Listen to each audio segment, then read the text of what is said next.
One of the really incredible things about being human is we're all built for peak performance. Flow is often described as a state of kind of effortless effort. We feel like we're propelled through the activity. Everything else just seems to disappear. You hear the word anxiety, you think, oh God, this thing, I want to kick out the door. I want to get rid of it. I wanted to flip the script. Anxiety is a normal human emotion. We all have it. We can use neuroscience and tools from psychology to learn how to take advantage of anxiety. We tell ourselves so many stories about who we are and who we're supposed to be. Once we realize that everything is always changing, it helps us let a lot of that go. The largest lesson that 30 years in studying peak performance has taught me is we're all capable of so much more than we know.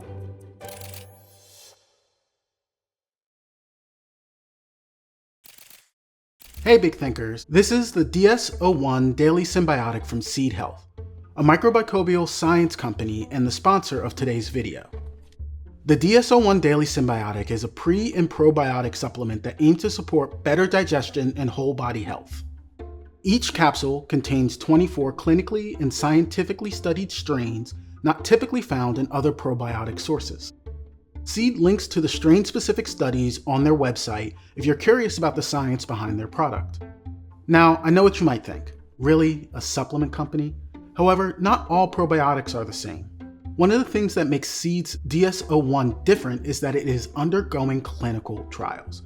If you're curious to dig into the research Seed have done, you can find a link to those trials in the video description. As with any supplement, this product is not intended to diagnose, treat, cure, or prevent any disease. Dietary supplements in particular are often band-aids.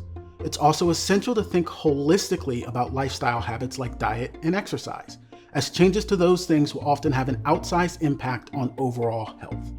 But if you already have a probiotic routine or are considering starting one, consider Seed's DS-01 Daily Symbiotic.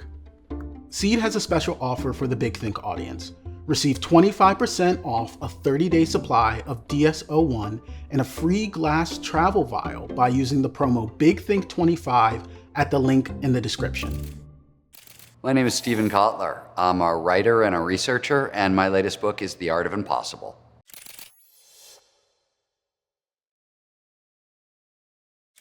Flow is often described as a state of kind of effortless effort. We feel like we're propelled through the activity. Everything else just seems to disappear. Time is going to dilate, which is a fancy way of saying it's going to pass strangely. 5 hours go by in like 5 minutes. Occasionally it'll slow down. You get a freeze frame effect. I mean, anybody who's been in a car crash, for example. Intuition tends to get turned up a lot. This is a basketball player in the zone, seeing the hoop, and suddenly it's as big as a hula hoop. And our frown muscles tend to be paralyzed. And what that frowning is a sign that the brain is doing work. This is a constant issue in my marriage where my wife thinks I'm mad at her or somebody. And I'm like, no, I'm just thinking. This is just me thinking. I'm in robot mode. Flow itself, actually, the term is coined by Goethe, who uses the German word Rausch, which means overflowing with joy. Nietzsche actually wrote about flow. William James worked on the topic, but Mihai Csikszentmihalyi is often referred to as the godfather of flow psychology. He was very interested in sort of well-being, meaning of life, and he went around the world talking to people about the times in their lives when they felt their best and they performed their best. Everywhere he went, people said the same thing. I'm in this altered state of consciousness where every action, every decision I make seems to flow effortlessly, perfectly, seamlessly from the last. Flow actually feels flowy. More specifically, it refers to any of those moments of rapt attention and total absorption. You're so focused on the task at hand, so focused on what you're doing, everything else just seems to disappear. But one of the things that athletes talk about a lot is what they call the voice. Often when I'm skiing in flow, I will get directions, right, left, do this, do that, and it's very quick. You either do what the voice is telling you to do or you tend to crash. The challenge skills balance is often called the golden rule to flow. And the idea here is pretty simple. We pay the most attention to the task at hand when the challenge of that task slightly exceeds our skill set. So to do this work and to get good at it, you have to get good at being comfortable with being uncomfortable. So you want to stretch, but not snap. So there are a number of different things you can do to sort of prepare yourself and prepare the environment to drop into flow. The flow triggers are your toolkit. 22 of them have been discovered. There are probably way more, but so far researchers have identified 22. The most basic of flow's triggers, complete concentration. You really want to sort of start your work session, if you can, in relationship to your physiology. I like to wake up at 3:30, 4 o'clock in the morning. That's when I'm most awake, most alert. I am married to a night owl. My wife doesn't wake up till 5, 6, 7 o'clock, 8 o'clock at night. That's when her brain comes alive. And then you want to try to block out 90 to 120 minutes for uninterrupted concentration. Practice distraction management ahead of time. So you want to turn off your phone, turn off email, Twitter, Facebook, Instagram, etc. All your messages, all your alerts. There was a study where they found that coders in flow, if they get knocked out by distraction, a knock at the door, a text alert or whatever, it can take them 15 minutes to get back into flow. If they can get back in at all, flow only shows up when all of our attention is in the right here, right now. One way to kind of explore flow triggers, there's a cluster of them that are predominantly dopamine triggers. They drive focus, they drive attention, they drive alertness, and excitement. And there's a lot of different ways to get dopamine. Novelty produces dopamine. We see the same thing with unpredictability, complexity, the experience of awe. You look up at the night sky and you see stars everywhere, and you know those stars are actually universes, and you get sort of perceptual vastness. If you've ever done a crossword puzzle or Sudoku, you get an answer right, that little rush of pleasure you get, that's dopamine. And then you usually get a couple of answers right in a row. That's because the dopamine that is now in your system is amplifying pattern recognition. We get that same dopamine from risk-taking. And this could be physical risks, emotional risks, social risks, intellectual risks, possibly spiritual risks. We get the dopamine not as a reward for taking the risk, which is what some people used to believe, but now we know it's to kind of drive motivation. Now, there are lots of different intrinsic motivators, but from a motivation standpoint, there are 5, and they're all designed to be built into one another and work in a sort of specific order, in a specific sequence. The most basic human motivator is curiosity. One of the things we get from curiosity is focus for free. When we're curious about something, we don't have to struggle. We don't have to burn a lot of calories trying to pay attention to it. Curiosity is designed, biologically again, to be built into passion. And think about, we've all fallen in love, how much attention you pay to the person you're falling in love with. You can't stop thinking about them, can't stop staring at them. That's a tremendous amount of focus for free. Now, passion is incredibly useful, but as a motivator, you can go one better, which is purpose. Everybody wants to talk about, oh, I have a purpose and it's this big altruistic thing and it's good for the world, and all those things may be true, but from a peak performance perspective, it's very selfish. Once you have purpose, the system demands autonomy. I want the freedom to pursue my purpose. And once you have that freedom, the system wants the last of the big motivators, mastery. Mastery is the skills to pursue that purpose well.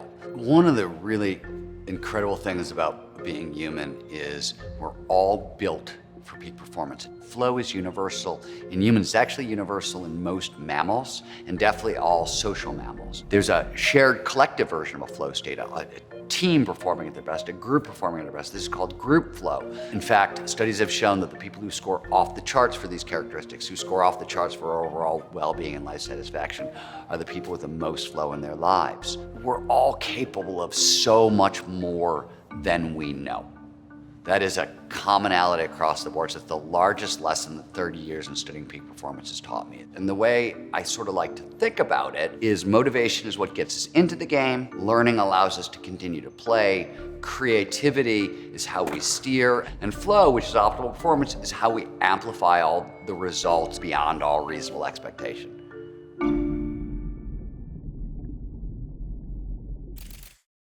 Hi, my name is Wendy Suzuki. I am the Dean of the College of Arts and Science at New York University, And my most recent book is called Good Anxiety, Harnessing the Power of the Most Misunderstood Emotion.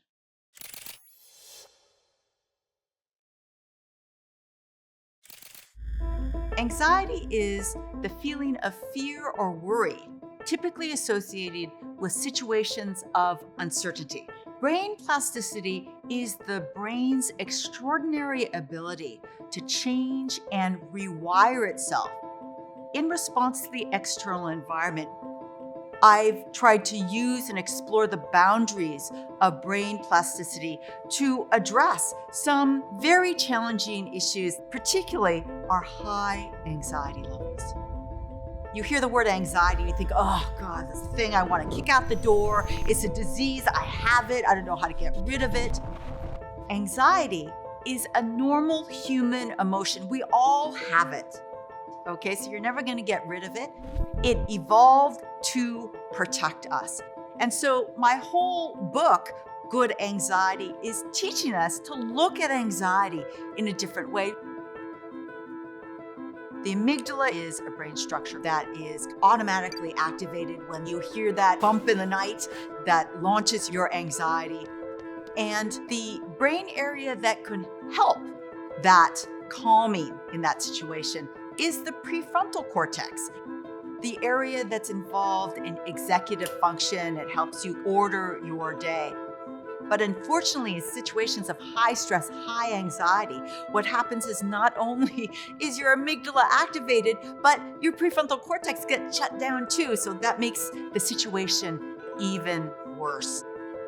One thing that trips essentially all of us up is something called the negativity bias, which says that we are more prone to see the negative sides of things than the positive. What happens is, if you're tired, if you're stressed, if lots of problems are coming up, you will tend to see the world in, oh my God, this person hates me. I'm never going to get the job. I'm never going to lose the weight that I want to lose. All these things become part of the big stone of anxiety dragging you along with you.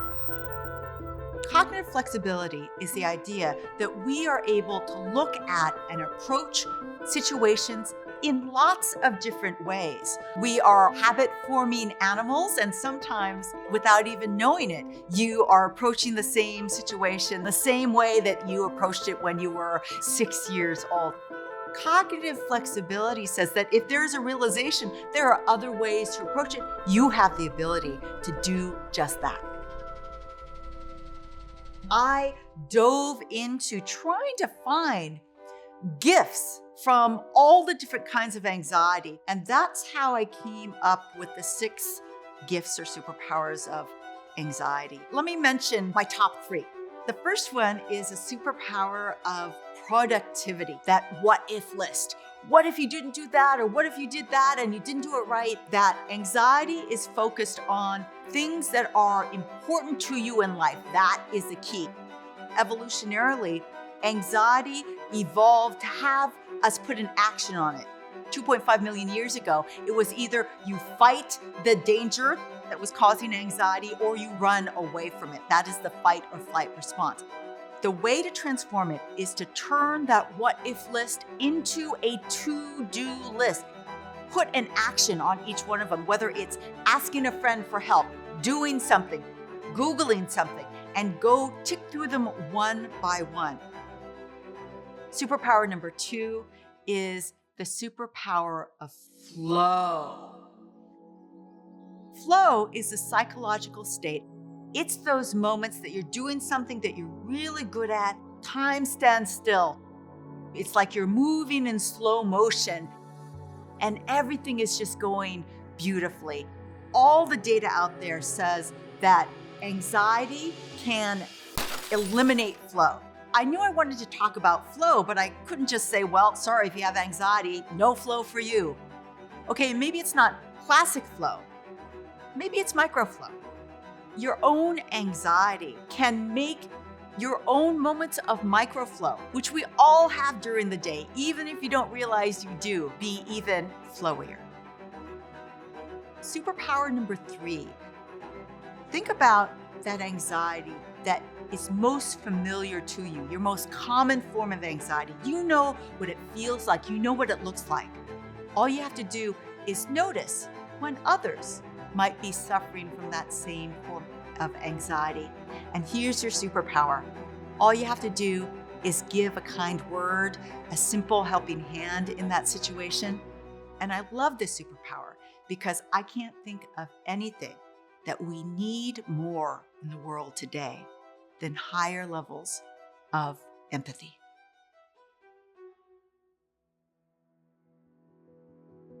An activist mindset is one that is flexible, that can look at a situation and see lots of different possibilities. Everything from that negativity bias all the way to, oh, actually, maybe this is going to teach me something really interesting, really new. To have an activist mindset requires cognitive flexibility. You're going to try something new. Sometimes it's hard, but if you practice it in different ways every single day, it can be something that becomes a very powerful tool. This is a really important part of my book, and I think it was emphasized because of this situation that really shaped the book, which is the difficult passing of two of my family members, and really coming out of that with a beautiful example of an activist mindset. Everybody's going to experience loss of a loved one during their lifetime. My activist mindset was knowing that all of that pain and that loss and that sadness was undergirded by love for these people. And that was my activist mindset. I brought that beautiful, helpful, almost life-saving example of activist mindset to my addressing anxiety. What is it about my anxiety that is difficult? Can I bring a superpower or a gift from that as an opportunity to learn, to grow, and to learn more about yourself?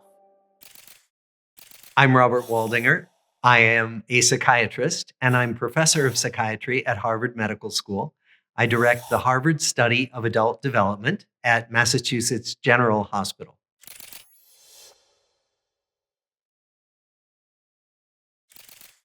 Zen emphasizes community.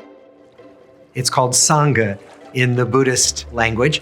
And it's really the idea that we practice learning about ourselves and each other by being in relationships with each other, both during meditation sessions and out there in the world. I am a Zen practitioner. I'm actually a Roshi, a Zen master. It's a big part of my life, and it is an enormous benefit in terms of how I think about my own life, other people's lives, how I think about my research, and how I think about working with patients. I would rate the concept of impermanence as number one, as the greatest hit of Zen Buddhism. Basically, the idea of everything constantly changing means that there's nothing fixed. There's nothing to hold on to in the deepest sense. And that on the one hand, that can be scary. On the other hand, it can be an enormous relief because we tell ourselves so many stories about who we are and who we're supposed to be and how the world is supposed to be. And when we really know the truth of impermanence, we let a lot of that go. Once we realize that everything is always changing, it helps us be more compassionate to other people because we realize that they are also dealing with all the complexities of a self and a world that's constantly changing. The Four Noble Truths are perhaps the most iconic teachings of the Buddha. They start with the Buddhist statement that life is suffering or life is unsatisfactory. Now, it's often said that the Buddha was teaching that you could get to a point where you never suffer anymore. Zen does not teach that. Rather, what we can do is learn to be with what's unsatisfactory in life. Learn to be with unhappiness, even be with pain, in a way that makes it more bearable, in a way that doesn't layer on optional suffering, the optional suffering being the stories we tell about how unfair it all is, for example, that I have back pain, or how unfair it is that I've got a cold today, that all of these things are workable. It makes me a little less likely to blame other people for what's going on in me. And that can be hugely helpful when we talk about harmony in relationships. The best definition I know of mindfulness is simple. It's paying attention in the present moment without judgment. So right now for me, that's talking with you. That's the feel of the chair on my back. It's the feel of the air on my skin. You can work on your mindfulness right this moment by simply paying attention to whatever stimuli are reaching you. It might be your heartbeat. It might be your breath. It might be the sound of the fan in the room, anything. And simply letting yourself be open and receive whatever is here right now. And you can do that in any moment.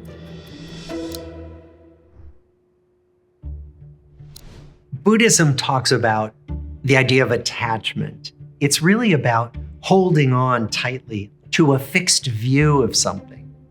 Zen teaches that unsatisfactoriness is always there in life, and that we do have preferences, but that what we can do is learn to cling less tightly to our preferences. In other words, to insist less that the world be a certain way.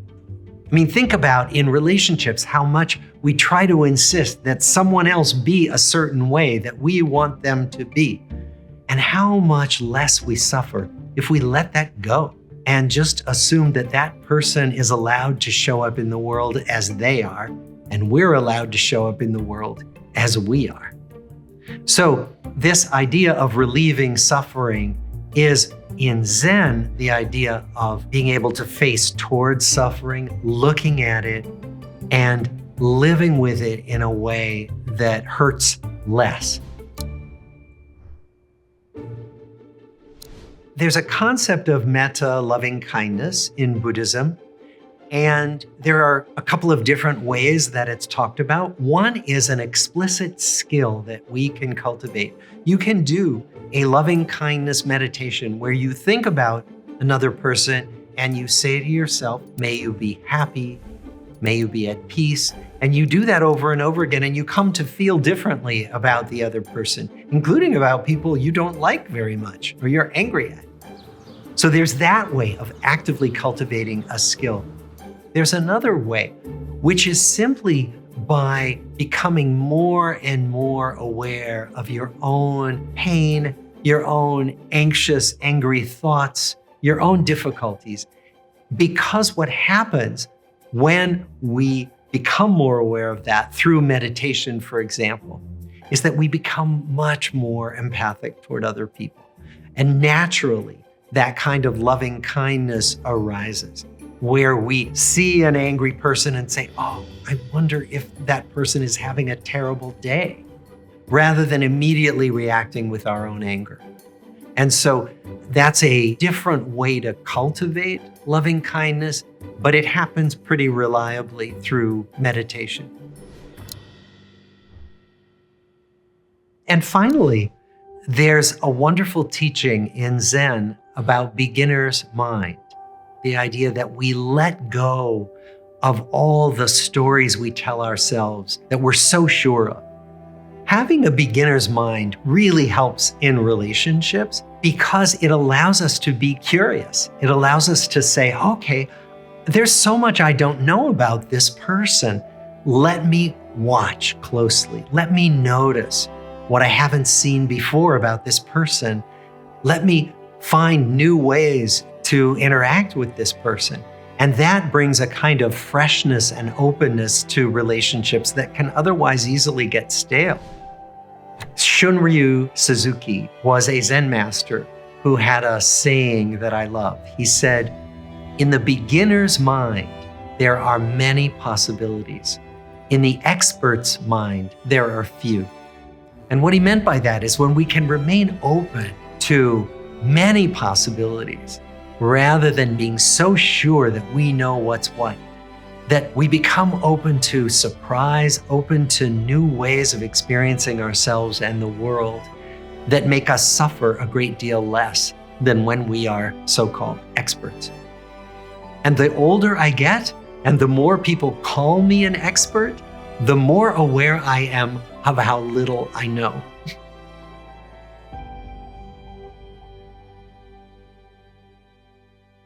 Want to dive deeper? Become a Big Think member and join our members-only community, watch videos early, and unlock full interviews.